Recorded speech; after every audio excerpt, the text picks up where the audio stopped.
Assalamualaikum warahmatullahi wabarakatuh. Pemirsa Quran Ruqyah yang dirahmati Allah Subhanahu wa taala. Alhamdulillah, kali ini kami akan menyampaikan tentang rahasia amalan duha dan zikir yang mungkin di antara kita tidak menyadari, lupa atau bahkan melupakan kedahsyatan dari duha sekaligus zikirnya. Jadi kadang-kadang kita duha lupa zikirnya, kadang-kadang banyak zikir lupa duhanya. Untuk kali ini kami akan menyampaikan bagaimana amalan rahasia duha dan zikir tuntunan Nabi SAW yang sangat luar biasa sekali. Yang pertama yang harus kita pahami adalah bahwa salat duha itu akan memberikan faedah, dicukupkan rizkinya. Allah Azza wa Jalla telah berfirman dalam hadis qudsi, wahai anak Adam, janganlah engkau luput dari 4 rakaat di awal harimu. 4 rakaat itu berarti salat duha. Karena setelah salat subuh adalah salat duha.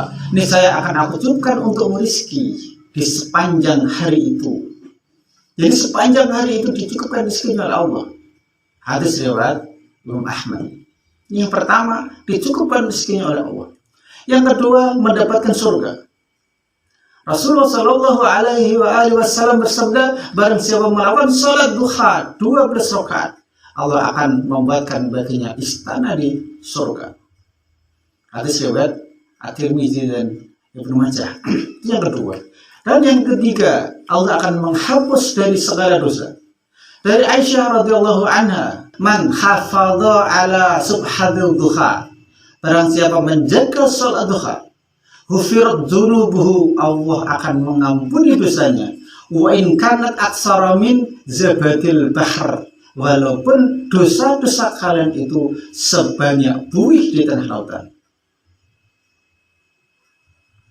Jadi luar biasa faedah dari salat duha itu, Allah akan menghapus dosa-dosa kita walaupun sebanyak buih di lautan.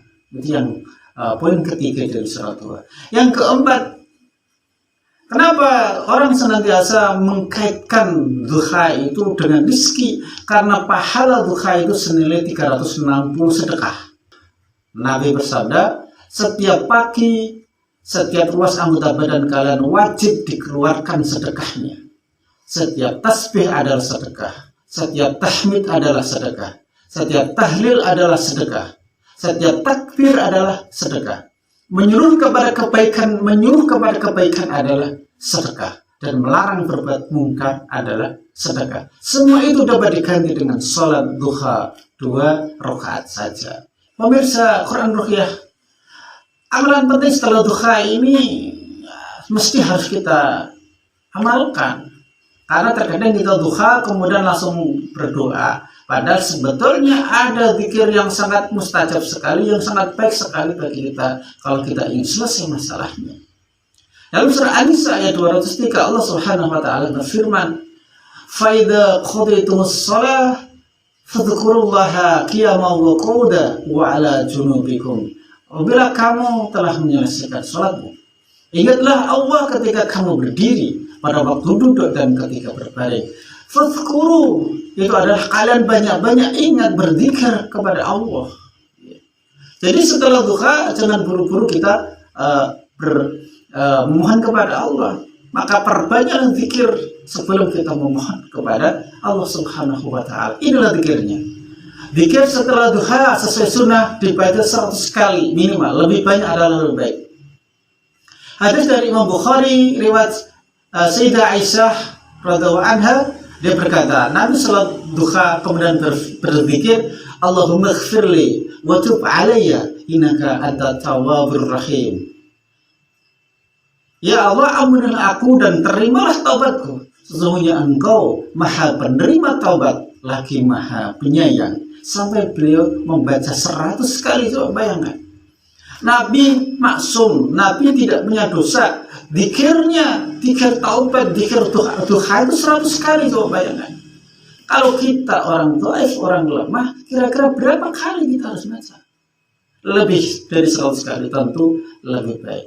Jadi ini yang luput dari bacaan dzikir setelah duha bagi kita kaum muslimin. Mestinya bacalah doa ini. Allahumma ighfirli wa tub alayya innaka antat tawwabur rahim. Di situ ada permohonan taubat kepada Allah. Ingat, dari beberapa kitab referensi, dimana kalau kita ingin dimudahkan oleh Allah, kita ingin diberikan kemudahan rezeki oleh Allah, dijauhkan segala masalah, bertaubatlah. Dan di sini katanya, sholat duha itu tempat di dalamnya kita bertaubat kepada Allah untuk mohon ampun kepada Allah. Disitulah akhirnya Allah menyingkap semua kesulitan karena taubatnya kita. Sementara doanya, ini saya tampilkan di sini doa yang populer sebetulnya. Tidak ada nas khusus yang menjelaskan tentang doa khusus setelah duha kecuali zikir yang tadi saya sebutkan. Insya Allah kita akan dimudahkan berbagai macam urusan kita. Kita akan ditolong oleh Allah, kita akan diluaskan rezekinya Allah, dan kita akan diangkat persoalan-persoalan kita yang ada di dunia ini. Terima kasih. Assalamualaikum warahmatullahi wabarakatuh.